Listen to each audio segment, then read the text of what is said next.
Saudara-saudari, marilah kita mendengarkan renungan dengan judul Pembelaan Nikodemus yang berdasarkan pada Injil Yohanes bab 7 ayat 50 dan 51.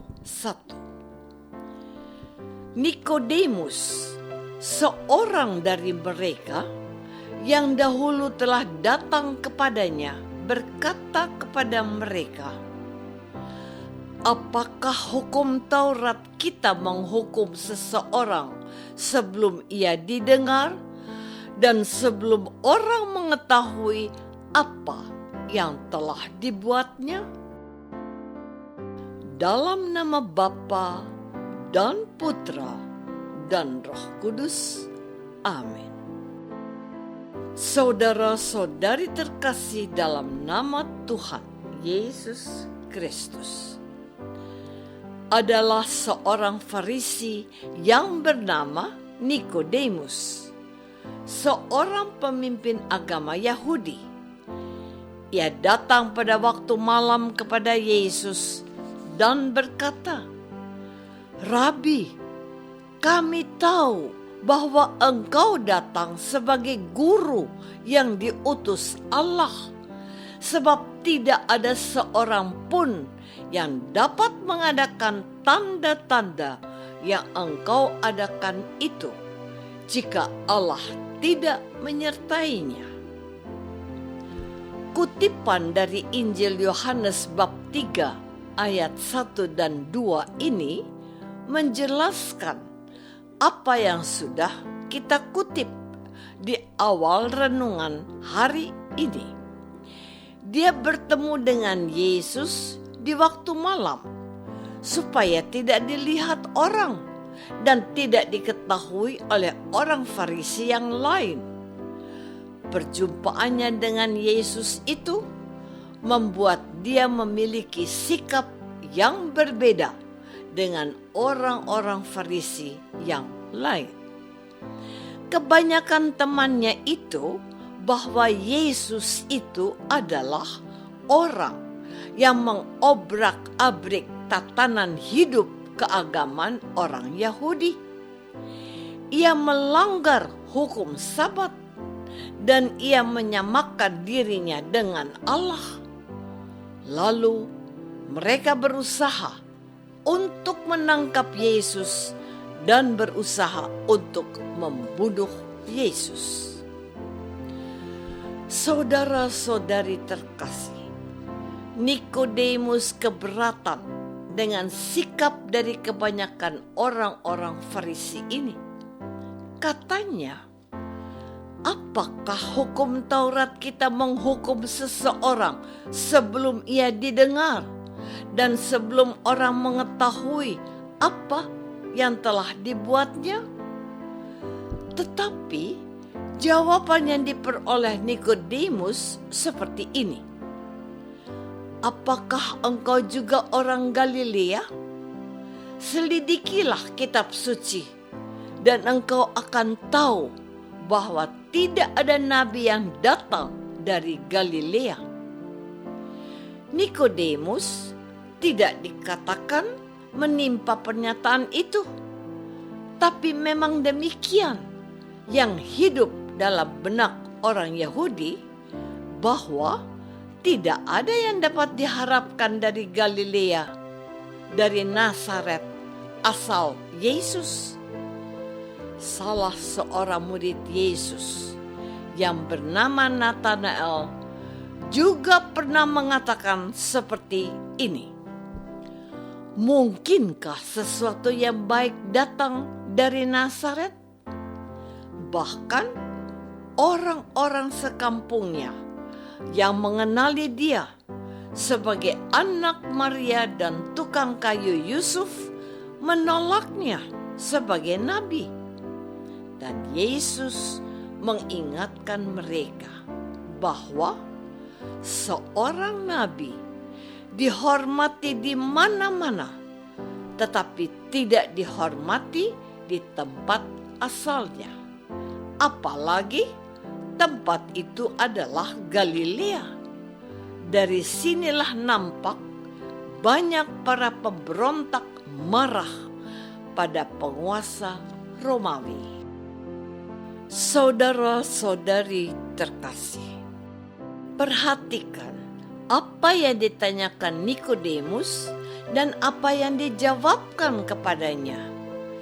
Nikodemus menekankan bahwa seseorang baru bisa dituduh bersalah atau tidak kalau sudah diberi kesempatan untuk membela diri. Tetapi teman-temannya yang sudah membenci Yesus itu memberikan jawaban yang tidak nyambung.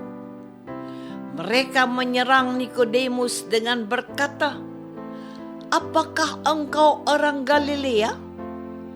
Artinya berhak untuk membela Yesus. Kalaupun seperti itu, mereka mau mengingatkan Nikodemus bahwa tidak ada nabi yang berasal dari Galilea. Artinya, mungkinkah sesuatu yang baik berasal dari Galilea? Nikodemus tidak bersuara lagi. Dia diam, sebab mungkin juga ia tahu bahwa yang mereka katakan itu benar, sekalipun dia adalah seorang yang percaya bahwa Yesus adalah utusan Allah. Sebab hanya orang yang disertai oleh Allah sajalah yang bisa membuat tanda-tanda atau mujizat-mujizat. Tetapi apalah arti sebuah suara Nikodemus di tengah kegaduhan penolakan teman-teman Farisinya? Hal yang harus kita apresiasi dan kita hargai bahwa Nikodemus mempunyai sikap dan pendirian serta berani menyatakan sikapnya sebagai orang yang paham dengan aturan yang berlaku menurut kitab hukum Taurat. Apalagi dia berada dalam kalangan eksklusif partai Farisi. Yesus dianggap mempermalukan kelompok ini. Bahkan dengan tegas, Yesus mengutuk mereka dengan berkata, "Celakalah kamu, hai kamu orang-orang Farisi dan ahli-ahli Taurat, karena kamu," saudara-saudari terkasih, hal yang menarik yang dapat kita ambil hikmahnya dari pembelaan Nikodemus adalah bahwa baginya apa yang benar harus dinyatakan sebagai sebuah kebenaran. Tantangannya adalah dia harus bersuara berbeda dengan orang-orang sekelompok dengannya untuk menunjukkan apa yang salah itu adalah salah dan apa yang benar harus ditegakkan. Ia tidak masuk dalam arus pendapat orang kebanyakan, sebab apa yang sudah diyakini oleh lebih banyak orang dianggap benar.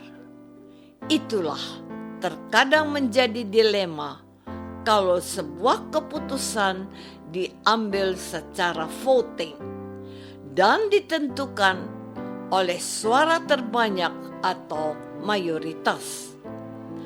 Apa yang belum tentu benar, pantas, dan sesuai dipaksakan harus diikuti.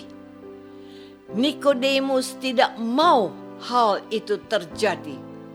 Sebagai minoritas di negara Indonesia ini, setiap orang Kristen dan lembaga gereja dipanggil untuk menyuarakan kebenaran, untuk mengusahakan bonum comune, atau kebaikan umum untuk kemaslahan dan kesejahteraan bersama.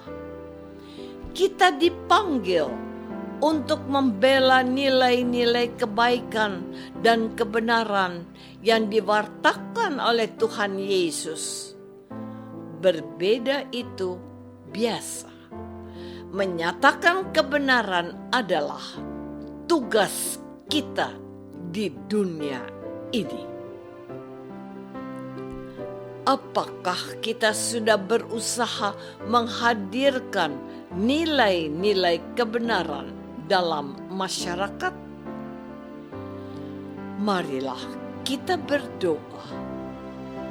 Bapa yang Maha Baik, bantulah kami memiliki karakter yang teguh untuk mengusahakan kebaikan bersama dalam hidup bermasyarakat, juga di masa prapaskah ini. Mampukanlah kami mewujudkannya bersama Kristus, Tuhan kami. Amin. Semoga kita semua selalu dinaungi dan dibimbing oleh berkat Allah yang Maha Kuasa. Dalam nama Bapa dan Putra dan Roh Kudus. Amin.